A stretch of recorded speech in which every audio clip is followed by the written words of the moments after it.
now time to start, so we'll get underway. So what we're talking about today is different ways in which one can cheat via manipulating cards, and in particular we're looking at things around shuffling. So the plan for today is that I'm going to talk to you a little bit about some of the different types and ways in which people can cheat. And we're going to talk a little bit about things that you can look for, signs that might be worth investigating things further. And we're going to have a look at some examples of people who have cheated, or at least look like they're cheating, and have managed to do so on camera where we can see them on YouTube. So this is an important disclaimer to say these are real clips of real players which I am going to show you. Some of them have been disqualified and suspended, some of them have come back, others were neither of those things has happened. I was not personally involved in any of these disqualification interviews, so I cannot say whether or not any of these people were actually cheating. What I want to do is to show you the things which I see and how these are things which you perhaps might like to look out for.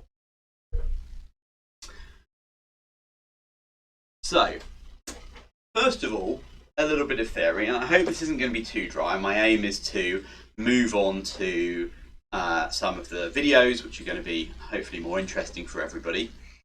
As quickly as I can, but a little bit of information is probably useful to get everybody up to speed.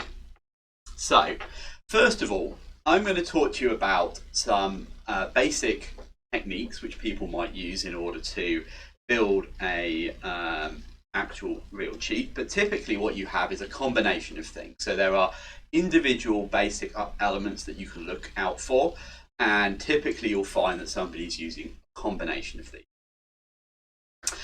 If you see one of them, that is usually a good sign that you should potentially have a look to see if you can see anything else. It's a red flag. So fundamentally here, the sorts of cheats we're talking about today are largely going to be ones where people are manipulating the locations of a single card. There are other things people can do where they try and make sure that their deck has a favourable distribution of lands and spells. But what we're doing today is specifically talking about getting a specific card to a specific place. And in order to do that, you need two things. One, you need to have some way where you know where that card is to start with.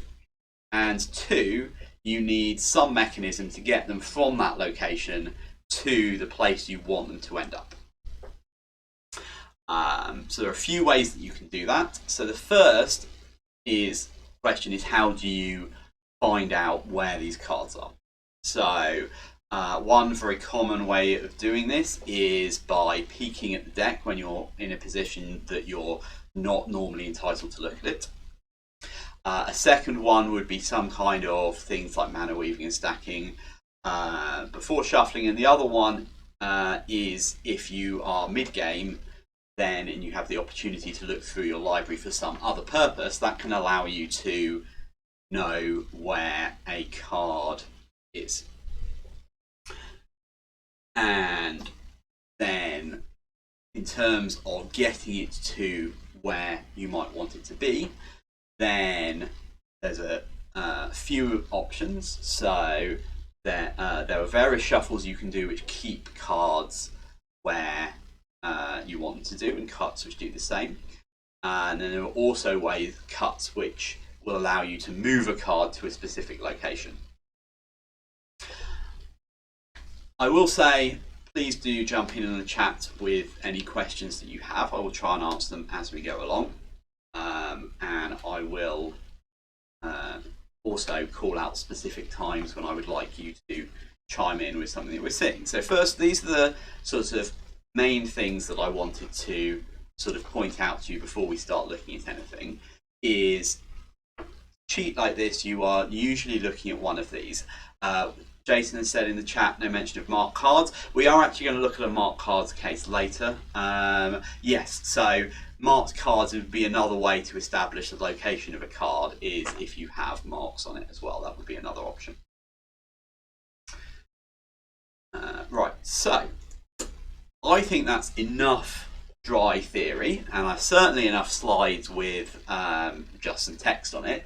So I'm going to bring up a video now for you all to have a look at. So this is a video of player playing, and I'm just going to play it through. It's a couple of minutes long, and what I'd like you all to do is tell me if you see anything untoward, what things you spot whilst watching this, and then we'll go back and have a look at it in more detail. So we are interested in the player on the left in this screen.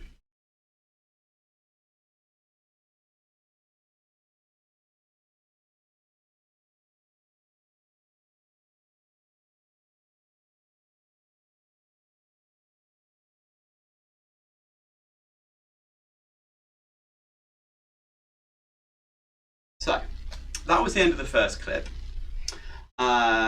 So can you, anybody from the chat, tell me if you spotted anything during watching that video?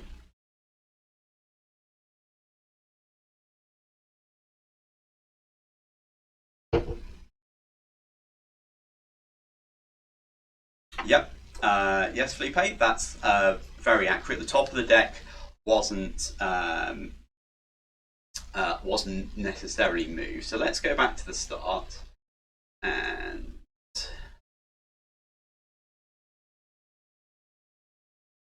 I'm also going to slow this down for people to have a look at. Yeah, so people have spotted most of the things here. So first of all, when he picks up the deck there, and then here, as he's rotating the deck round, he's holding this in a position where he can see what the bottom is. We have also a good point from Ivan. He did something with the card on the top. So what I want people to watch here is with the thumb of his right hand at the bottom as he goes to start shuffling the deck. So here, this bottom card, which is the one that he's looked at, he pulls with his thumb here, and it ends up on the top of the deck. So the context for this, by the way, is that the player on the right has just missed his third land drop. The first card you see there is a Siege Rhino.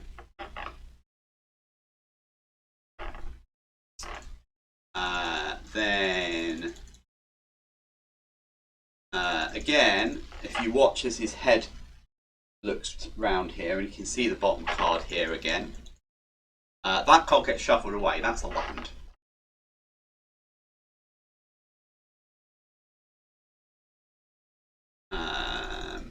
Now, if we see here, this card here, this is not a land.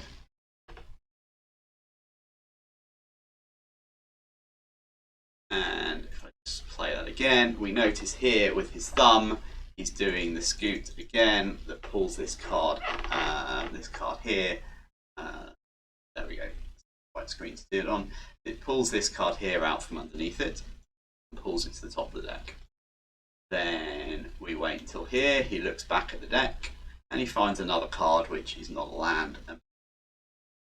Now, having done that, people have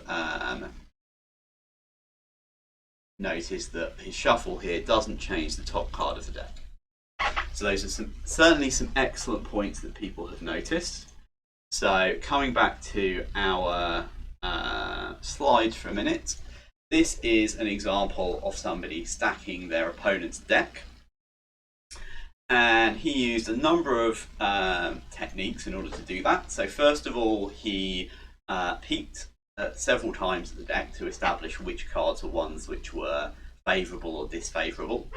He has a technique that moves a single card from the bottom to the top of the deck. and then he follows it up by some shuffles that retain the top card in the location that he originally spotted that on.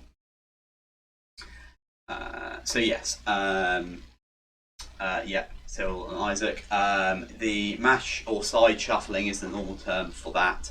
Those kind of side shuffles, along with normal riffles, the top, you can easily end up not changing the top, or for that matter the bottom card, depending exactly how you interleave cards.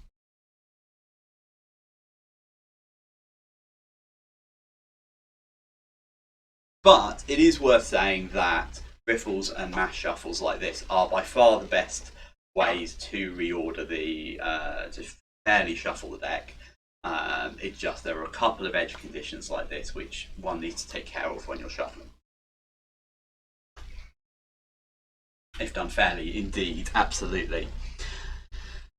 Okay, so that was the first case study that I had. I've actually, not with this case, but I have actually investigated and disqualified a player doing this in real life. In this case, the player was doing it before the game during mulligans.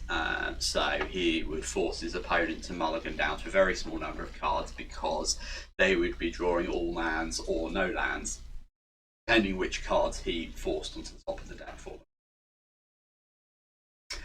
This is also a very interesting thing, which is this is the one case really that we're going to look at today where we're dealing with the opponent's deck, and you have a lot less control over the form the deck comes to you in when you're shuffling your opponent's deck, but you have the advantage, as the cheater here, that you are the last person to touch the deck, which is something we do intentionally in order to make other cheats harder, but it does enable this kind of stacking of the opponent's deck, unfortunately.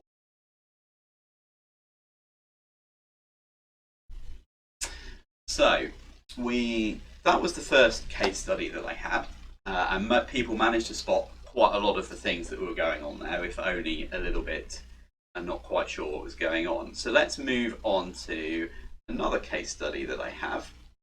And again, I'm going to let you watch this and people can comment on it as we go.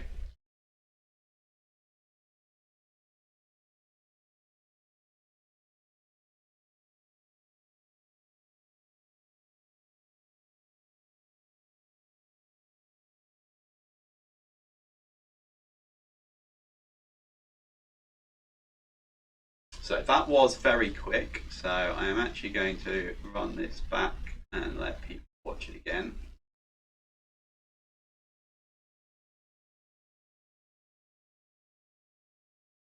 So the player, again, it's the player on the left we care about here. He just fetched.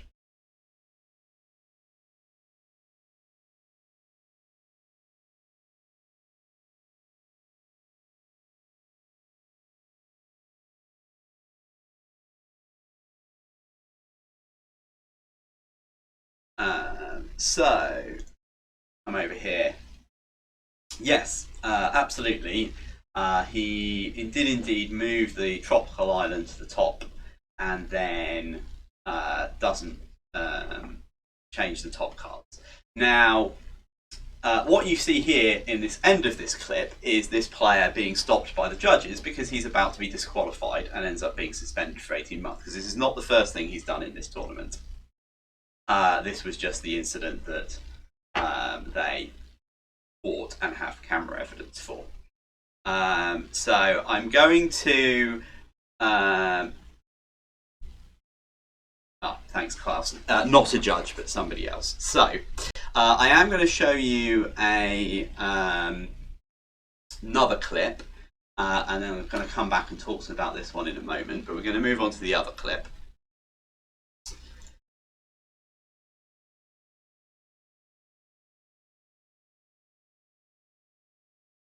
And again, I promise it's not always the player on the left, but in this case it is.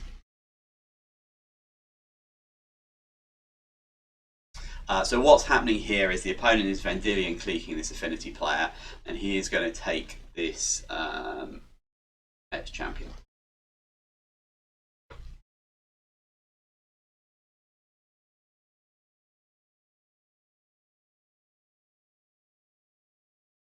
So this is slightly later in the same turn. I've just cut out some thinking time.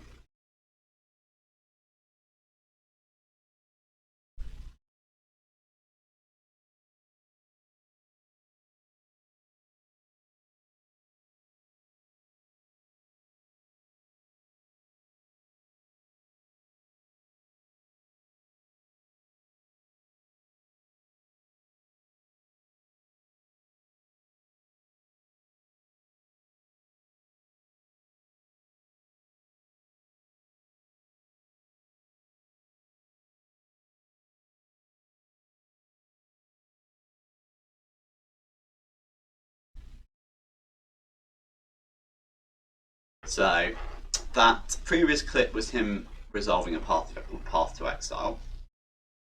And we actually get another path of exile resolving here.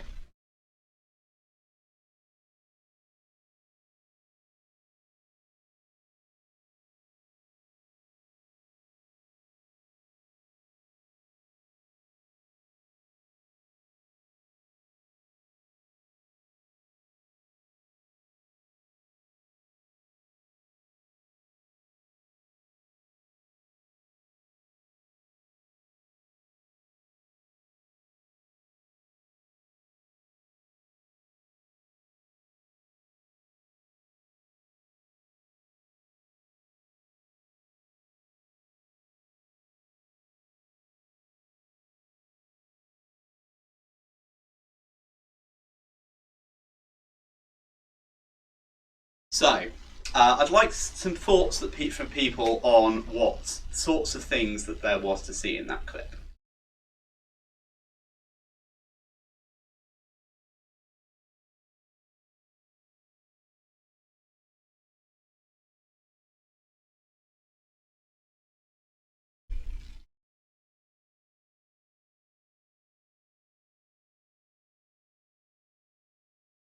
Yes, some very good spots in here. So, the people have noticed, yeah. Yeah, so this one, it's a lot less clear exactly whether or not he managed to shuffle it onto the top. One thing that I would say is that the shuffle that he is doing here, this is called a Hindu shuffle. This is one of the more popular ones with stage magicians and other people wanting to put cards into particular places. It does lend itself very well to that. So we're not 100% sure exactly whether or not this may have put it on the top, but it's exactly the sort of card manipulation that would allow you to do that. And one of the things I really want to highlight here, which was called out by a couple of people, is at the start of this clip, he knew where the champion was. It was already on the bottom. And the first time he resolved it, he didn't even bother looking through his library for the path. He clearly knows that he has these basics. These are the only two basics in his deck, and there isn't one to find. And yet, when he's but he clearly knows path has something, right? Because if he doesn't know what the text on path is, why is he shuffling his library at all? Then when the second path comes along, he picks it up and he looks at it and says, oh, reads it and then goes, oh, well, I should look through my library for a basic, discovers he hasn't got one, but it's very suggested from the earlier resolution of path because he's earlier he knows he doesn't need to search because he hasn't got any. The second time he searches, and as we can see, we can move in spots. But yeah, as Isaac points out, it is in the moving things from the bottom to the top is the thing that's particularly good at. Or between other places, because you're moving packets around and you can very easily end up moving one card to the top.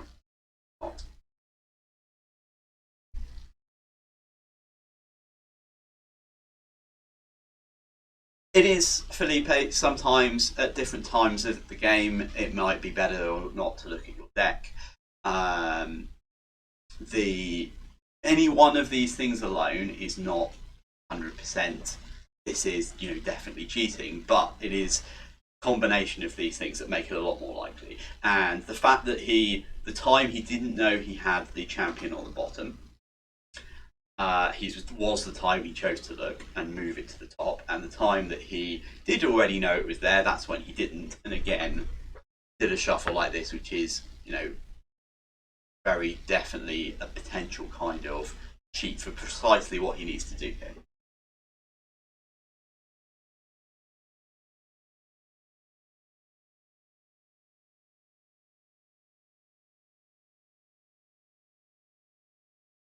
Yeah, just choosing to look through when it's legal for you to do so. Again, not terribly important. But why did he move precisely that one card to the bottom before shuffling? That's a lot more of a tell.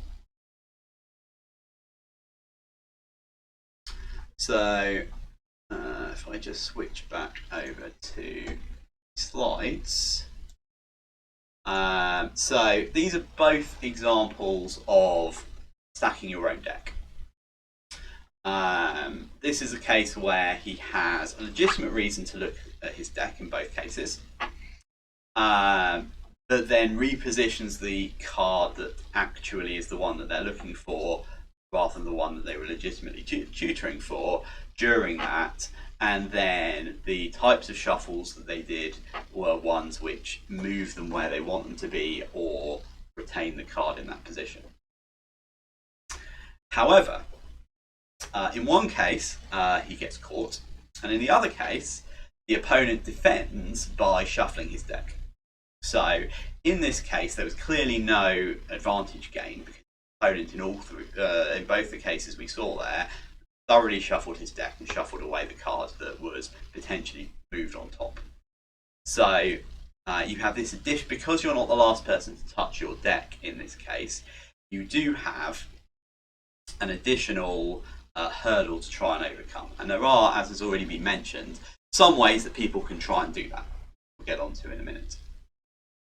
But before we do that, I want to talk about things that we might potentially look at in order to, if we want to try and see whether or not somebody is cheating, what sort of tells, what sort of things there are to spot.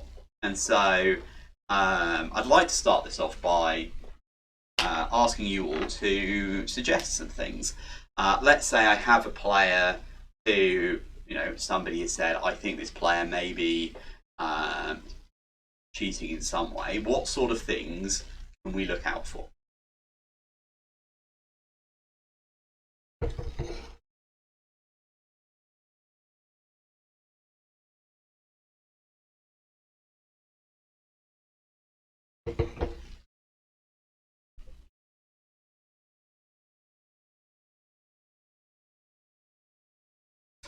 Yep, so those are good ones. Suspicious hand movements.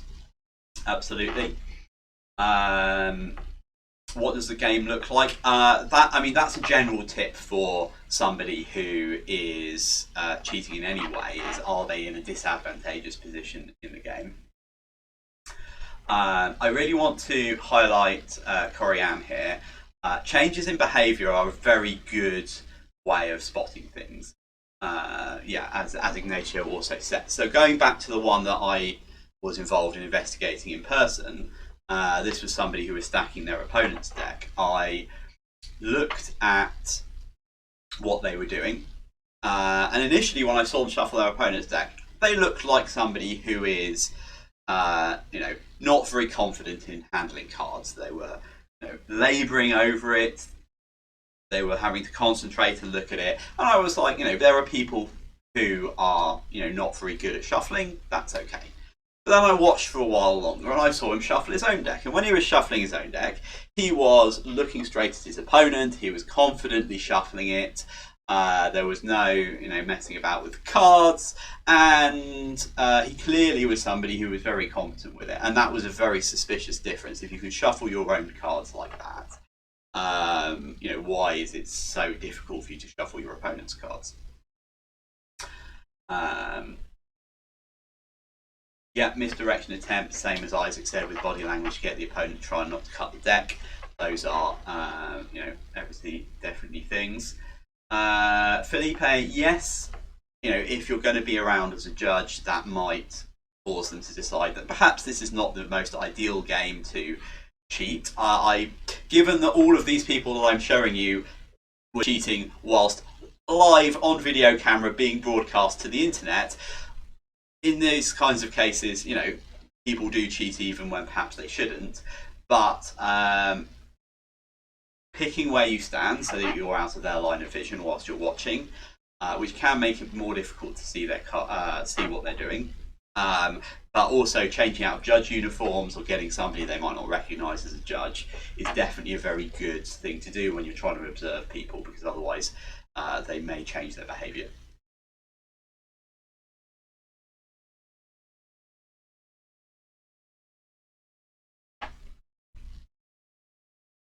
Yes, absolutely.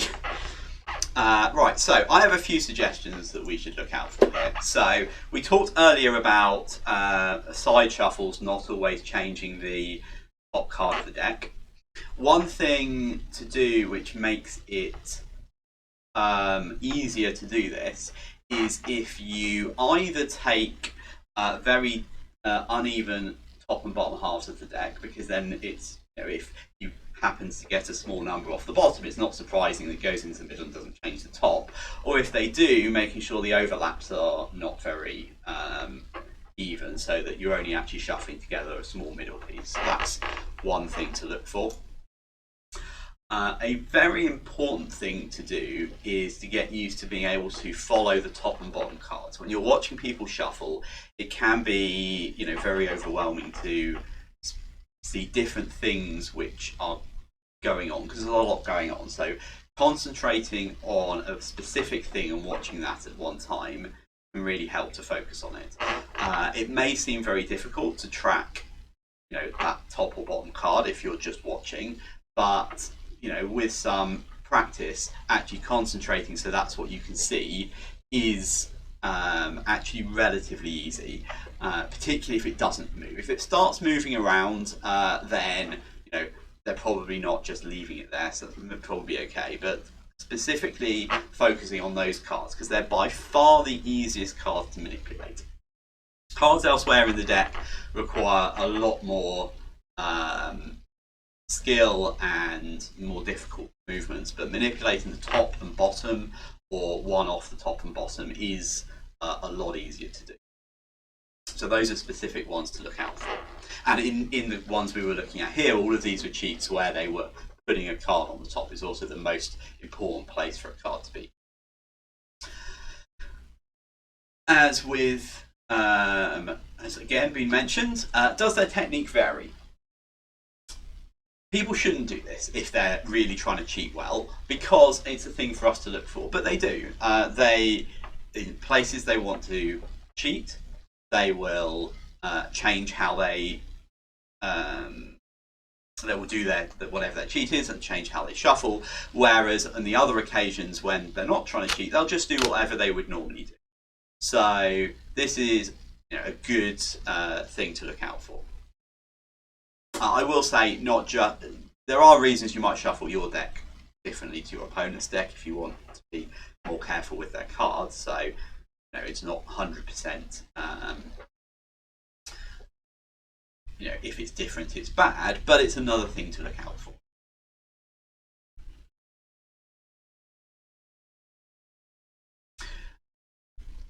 Yes. Riffles are one of the ways you can keep the top card where it is, but it is also, because it's the most effective way to shuffle, most people will just shuffle that. And that's not bad. The key is whether or not you ever shuffle so that the top and bottom cards. If people ask for some tips, if you make sure that you, when you take the deck, you always overlap them too far the other way, then the top and bottom card are always definitely being shuffled in. Okay, so where are they looking is very important, because particularly if we're talking about shuffling opponents' decks, peeking to see what cards they can see are one of the key ways to identify the locations of cards.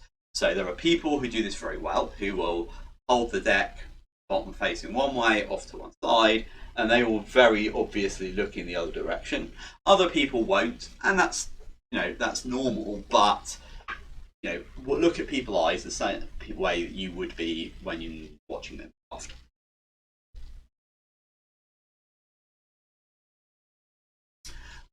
Do they do anything like stacking, like we saw, to move a card around, or distributing cards about before they shuffle?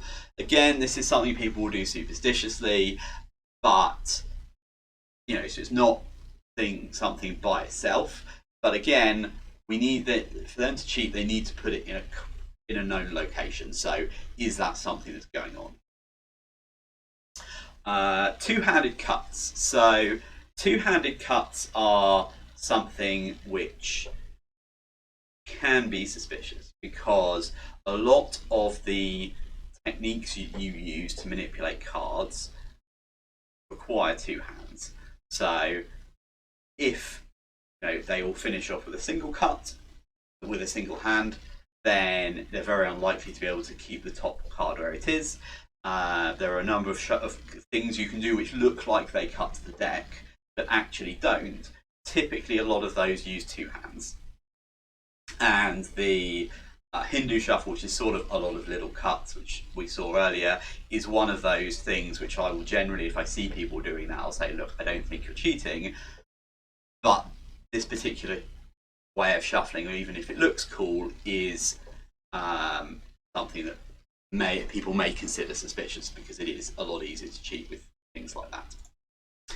And lastly, I think this is something really to think about, is what they're doing look odd? Everybody in here is very familiar with how to shuffle cards and watching people shuffle. We do it day in, day out, all of the time. And most people shuffle in a fairly standard fashion. And if you see something and it looks odd, that is definitely a reason that I would just hang around and keep looking and see if anything else looks odd.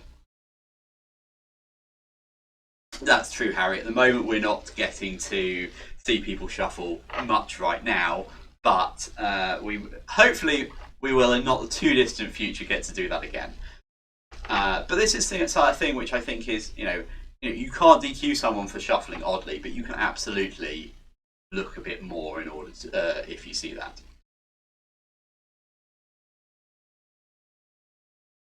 Okay, now we've had a good briefing on how to spot cheats.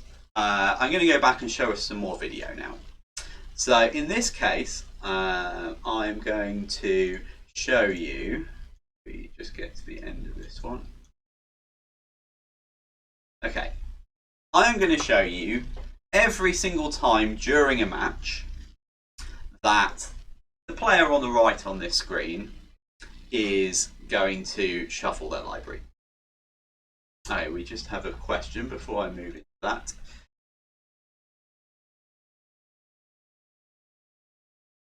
So if somebody calls a judge, first of all, I would say I would rather that they talk to us away from the table, because if they say, hey, I think my opponent stacked their deck in front of their opponent, then you can be sure that they are not going to do it for at least the rest of this match. So hopefully they've spoken to us away from the table.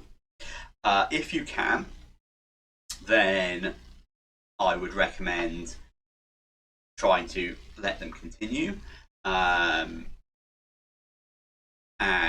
watch and observe, because really the way to be certain is to watch them and see them in action. If you're in a position where you really need to do something for this player right now, then we have a few options. Stepping in and deck checking them, which is an excuse to have everybody reshuffle everything, is a good option. And that also allows you to have a look at what state the deck ended up in at this point. So depending exactly where we are in the proceedings, you can have a look and see, you know, is this through mulliganing? Has the opponent ended up with 7 lands on top? That happens. What I would say to the player who is worried about their opponent is please shuffle thoroughly. We're going to watch him throughout this match, see what happens, and we're going to go from there.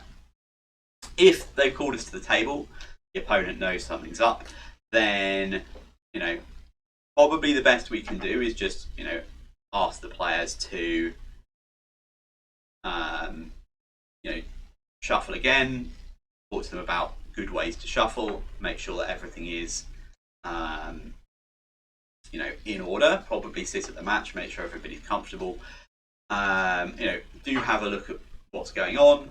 We probably are going to find it hard to disqualify the player there and then, but we can make sure that the deck is shuffled correctly now. And then it would be a good idea to talk to the player during the watch the player later during the tournament. Although obviously they're now alerted to the fact that we, you know, have some knowledge of this.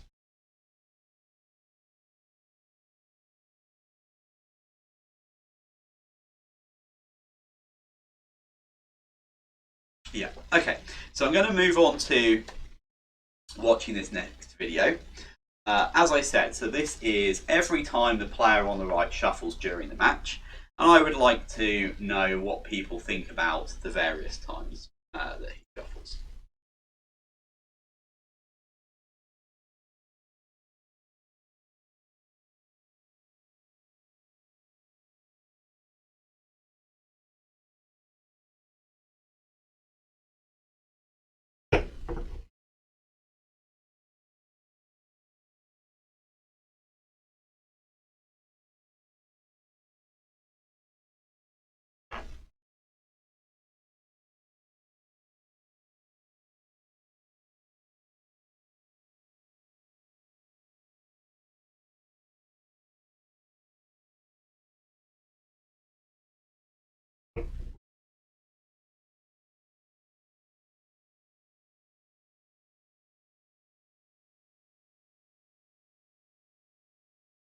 So this is the second one, slightly later in game one.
Yeah, I see some people correctly spotting some of the things already.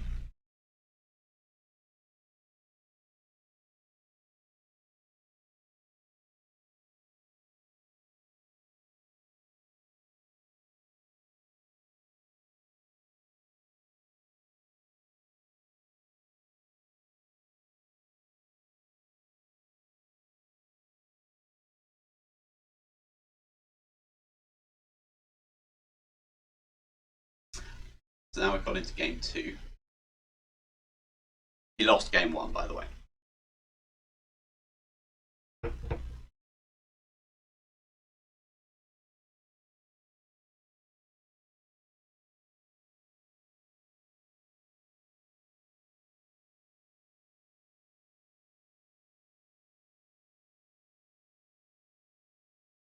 When the opponent cuts here, they're always doing this 3-way cut. The top is really what the opponent cares about the deck here, the bottom's less important.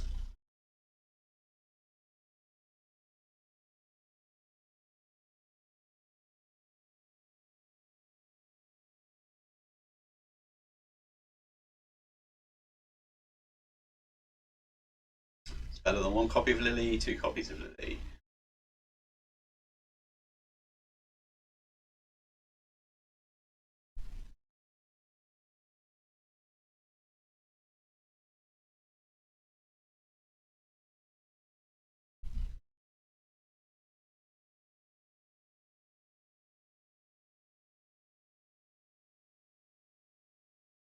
No, I don't believe he cheated with the Lily there.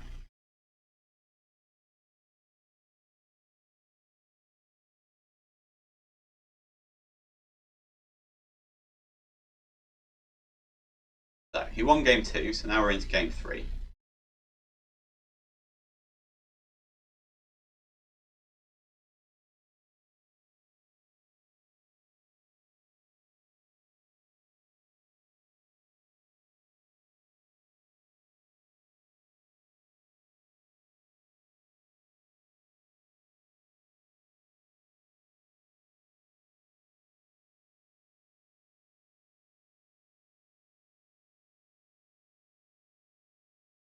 Yep, he drew a Goyf.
As we will see in a moment, that was actually a Fulminator Mage.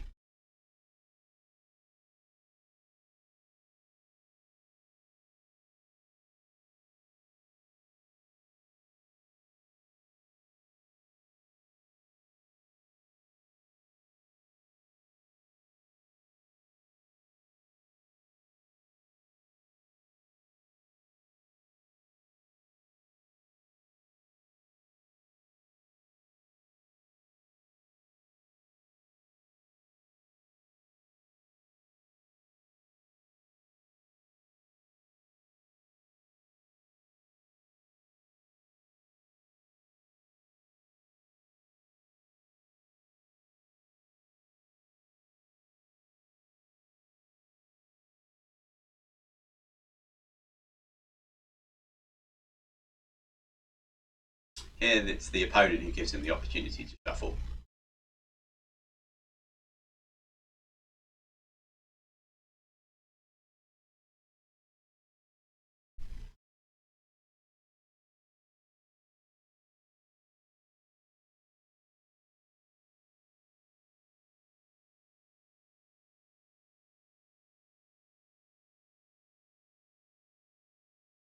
Yep, okay, come on.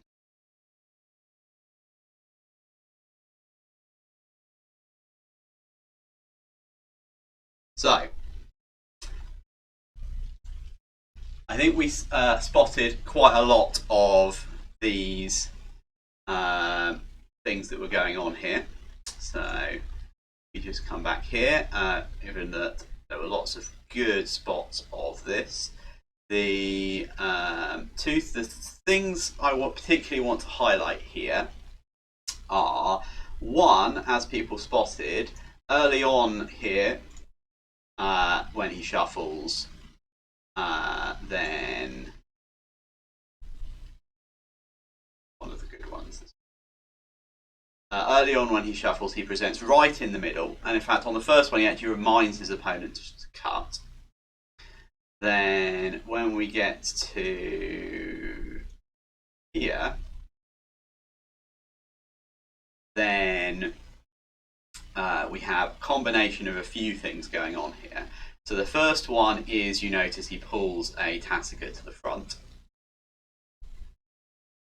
Then secondly, let me just slow this down. We can see here,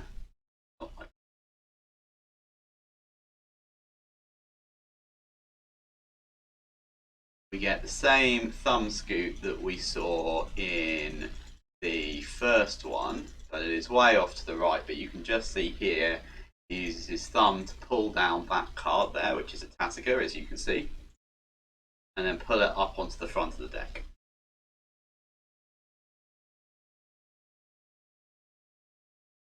And every time he does this, he moves it all the way off to the right to make sure that all of this action is hidden behind his hands from the opponent. And then, as people pointed out, the deck goes right back here, and not into the middle of the table. The opponent obligingly doesn't pick it up, so that he can immediately then untap and draw. And into more distraction, he was also noting a life total change, doing the untap and draw, so on like that.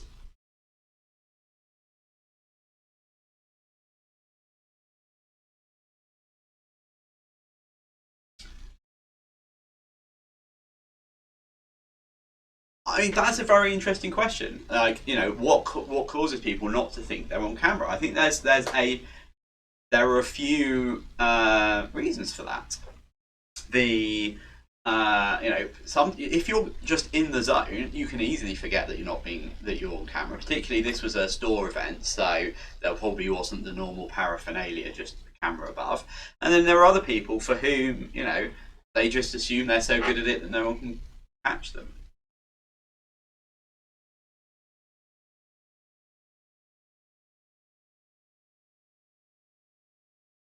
So, and this one I actually got somebody sent me to look at it, and he said you should look at this timestamp, and I did.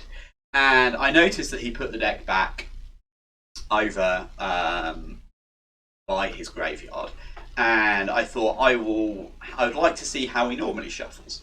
The two. So I went back and I saw the original first shuffle where it goes in the middle. I thought that was interesting, and then I watched through.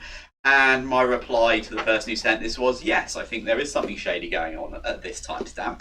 And also at these 5 other timestamps, which you didn't point out to me, which you can see from the difference in how he shuffles the deck. Right, I see we're moving on to only 10 minutes left, so I'm going to move on to this one, and we can talk about it more later, because I have a couple more things that I would like to show you all. So firstly, to summarise on this one, stacking your own top deck, he stacks while he searches, he has a move to the top, he keeps it there, and he has these suggestions that will avoid the opponent cutting and ruining his stack. So my last two involve some things other than just shuffling. So if I can just find the end of my video sequence. That was by far the longest one, so don't worry. I'm going to move over here, and I'm just going to let you again watch this for context. The player on the left in his opponent's end step has just activated a Stoneforge Mystic, and in response his opponent is putting a Clique into play. There's a Stoneforge Mystic trigger on the stack at this point.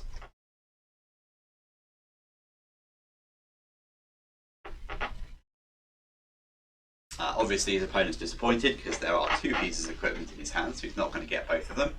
But the Batterskull goes away on the bottom.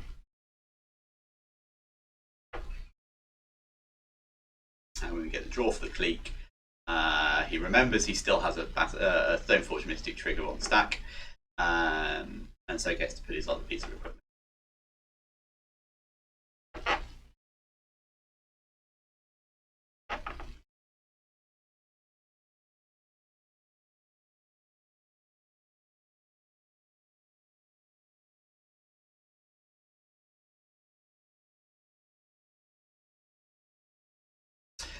So here you get to see how old this video is, because it has the old legend rule. Both of Cleeks goes to the graveyard. He is very happy to see his opponent has 2 mostly useless cards in play. And now he's fetching and shuffling his library. It was an activation.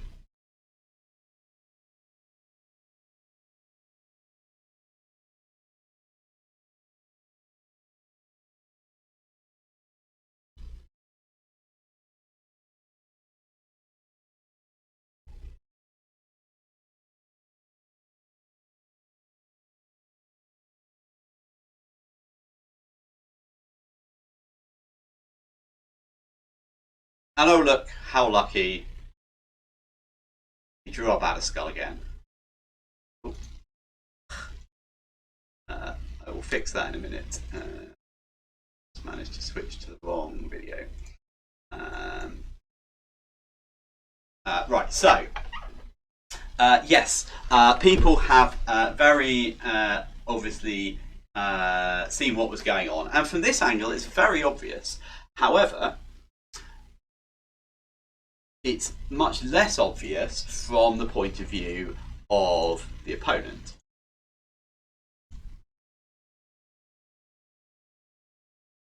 Okay, 1 second whilst I just fix whatever I broke. Yep, there we go. Right, so let's just come back and have a look at what's going on here.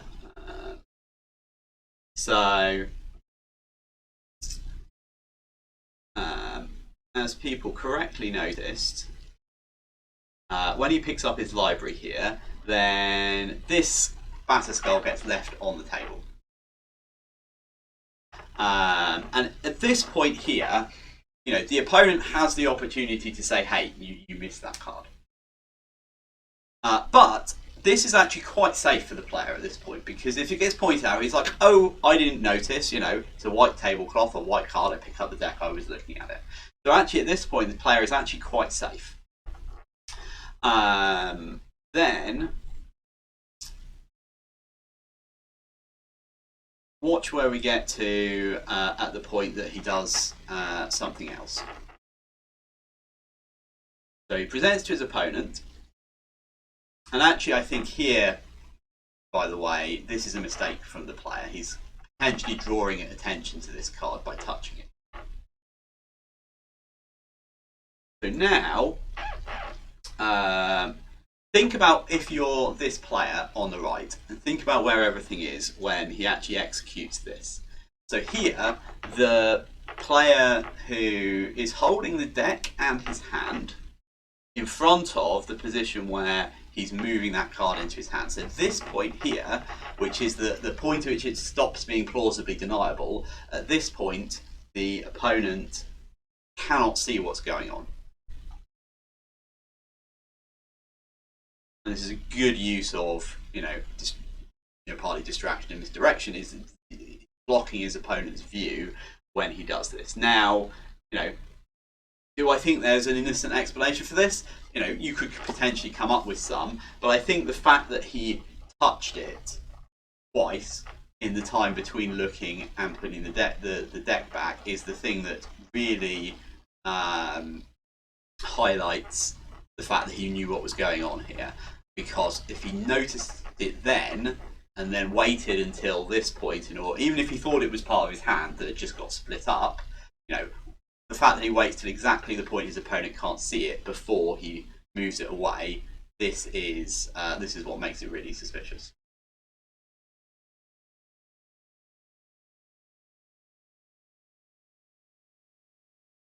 Yeah, absolutely. He does things with the deck here and with the cards in order to potentially distract the opponent. Right, so let me just switch back to here. We've got 5 minutes left, and I'm quickly going to show you one more video. This is a case of sleight of hand. Moving on to the last thing for today.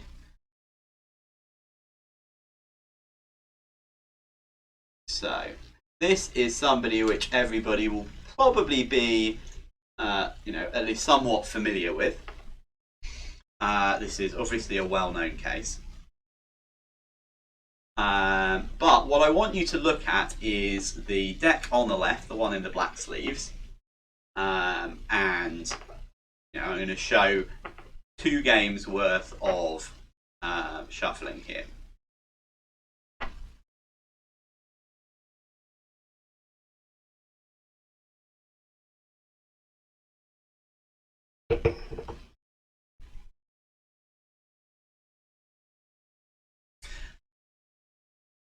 White border cards versus black border cards.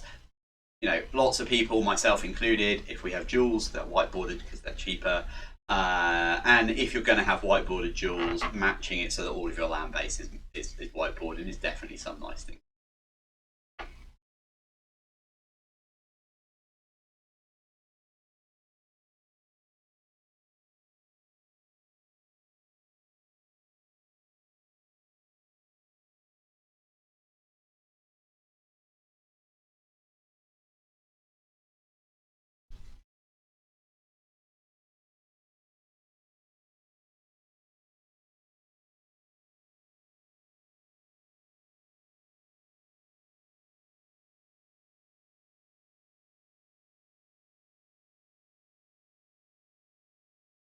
So that was the first shuffle during game 1 that I wanted to show.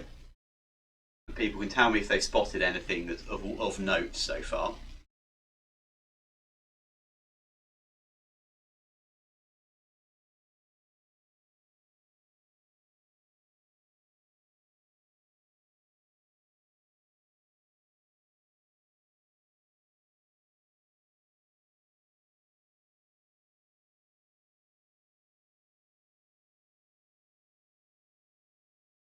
Forward. So this point here, he has Tron. And I'm going to quickly show you game 2, where we come in again for the game here.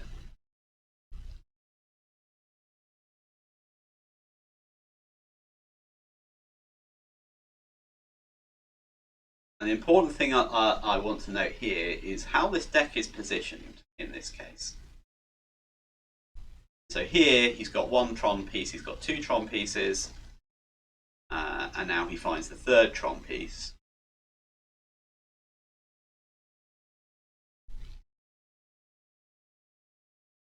Shuffles, his opponent shuffles.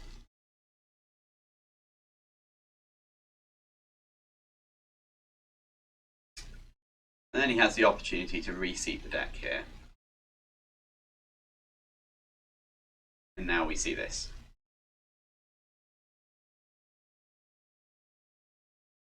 So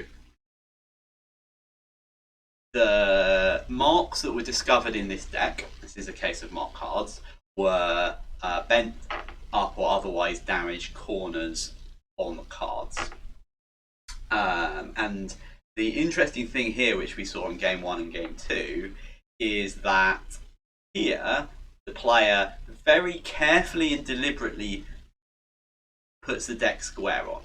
But at the start of the game, his deck was diagonally on. And, people might put their decks in different places, but this is a player who has very carefully positioned it. They clearly, are a careful player, and they deliberately did this. And yet, beforehand, it was positioned differently. And actually, if you go through, there's several hours of footage from this tournament of this player playing this deck. And every single time before he has got all 3 Tron pieces, his deck is at an angle. And after he has found the 3rd Tron piece, his deck is placed square to the table like this. So I think I am now out of time. So I'm just going to come back here to quickly wrap up, as I just mentioned on that last one. This was mark cards, and the deck positioning was to take potentially to take advantage of those marks. Right, that is the end of my time. So thank you all for joining. I hope you were entertained and potentially learnt one or two things. I think we again will have a reminder to fill out the feedback form, and I am happy to chat through with people for a bit more in the chat afterwards.